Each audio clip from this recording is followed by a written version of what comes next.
I'm certain that many of you are well aware of streaming and streaming services. You are even using one right now watching this video. But personally, streaming yourself onto the world started to pick up popularity in the early mid 2010s. A streaming service such as Twitch.tv. It then prompted many competitors to compete with Twitch. One competitor had a strong chance but yet did not meet expectations. Today, we will be talking about Mixer. By the way, I noticed that a lot of you guys aren't subscribed. If you're new here and like to support the channel, hit that subscribe button and let's get to it. The founders behind Mixer both had an incredible experience in networking despite being both amazingly young. In August of 2011, when both the founders Matthew Salsa Mendy and James Bowen were just 14, they created a game server provider called mcprohosting.com. There, they provided a service to which you can create your own server for commercial purposes or a place for fellow friends to play together. I myself have actually used this website a few years ago to game with some friends after school, and it really does surprise me to know that these guys were the same age as me and they are the founders of Mixer. After the huge rise in popularity of mcprohosting.com, Matt and James created Mixer in January of 2016.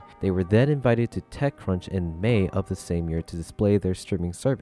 TechCrunch is an annual tech conference where bright minds alike will come up on stage, pitch their product, and if done successfully, the winners would receive money to ignite their business and in return will give a percentage of the revenue. Sort of like Shark Tank if anybody watches Shark Tank. And so, Matt and James went on stage to pitch their streaming service idea known as Beam. They emphasized that what makes Beam an ideal platform to stream rather than Twitch is that Beam has a low latency and that streamers are able to interact with fans in real time as opposed to Twitch's 20-second delay.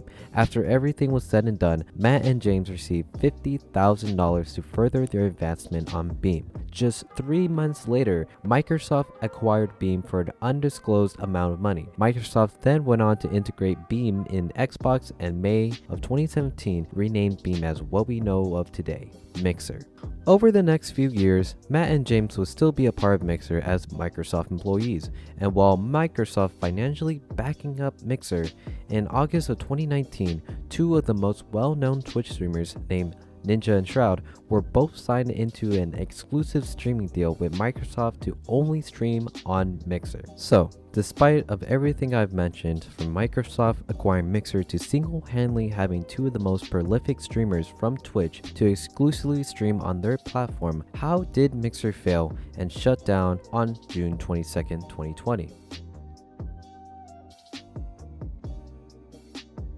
Twitch was undeniably the pinnacle of the streaming service market. Many other streaming services have tried, and every single one of them failed or couldn't meet expectations. Mixer's downfall was the timing and the place to launch. Twitch.tv was formerly known as Justin.tv. When first launched in 2007 by their two founders, Justin Kan and Emmett Shear. Sorry to all my subscribers named Emmett, I guess Justin just sounds way better.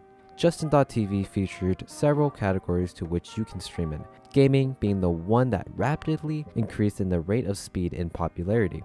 So then, Justin.tv was rebranded into Twitch.tv and primarily showcased gaming in 2011. That's when in 2013, Twitch's competitor Own.tv shut down and Twitch had the opportunity to monopolize the streaming market and soon became the most popular streaming service in the esports industry. The following next year, Amazon acquired Twitch for nearly $1 billion.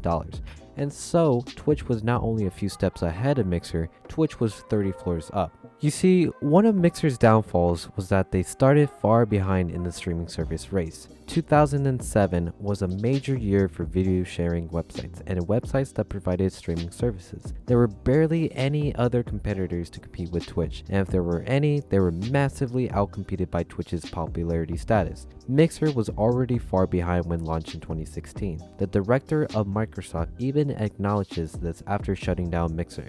Despite what Mixer had to offer against Twitch, it was already over before it began.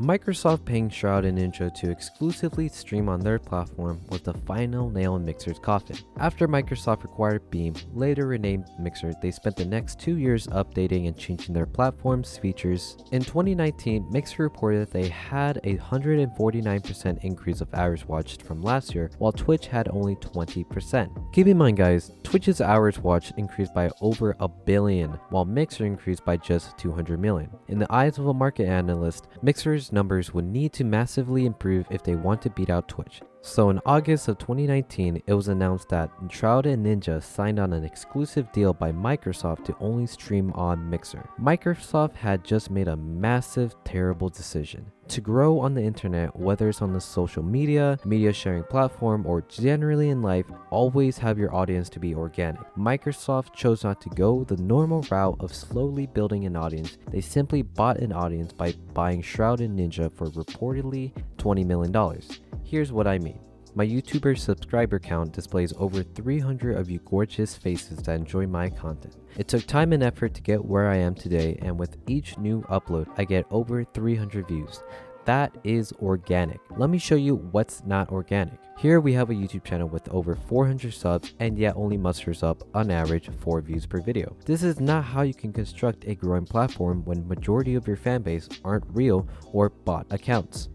I know what you guys are saying, but Shroud and Ninja's fanbase are real. They're not bots, and you're absolutely right. But here's the thing, they are only there to watch Shroud and Ninja, no one else. If they wanted to watch another popular streamer they know of, they would simply head back to Twitch. So with everything said and done, on June 22nd, Microsoft announced that Mixer will cease its operations on July 22nd the following next month. Shroud and Ninja are released from their contracts and Microsoft will merge with Facebook Gaming. Less popular partnered streamers will be given the chance to partner with Facebook Gaming, and anyone with a Mixer subscription will be converted into Microsoft Store credit. And so, we learned that to be a successful streaming service website, you may have the money and you may have the ability to station people of high status onto your platform, but you will never beat the king on top. Time will tell when the next competitor will dethrone Twitch. That is, if any competitor can dethrone Twitch's monopoly authority over the market. Time will tell. I personally don't believe any other streaming service can top Twitch's popularity. Various well-known people were born and raised in Twitch's facility. Follow my Twitch account. And that is the final chapter to Mixer's life. Thank you guys for watching. Comment below what you guys think of the video. Can Facebook Gaming dethrone Twitch? What other topics should I do a video on? If you enjoyed and like to see more, hit that subscribe button. Thanks again, and I hope you guys have a good day.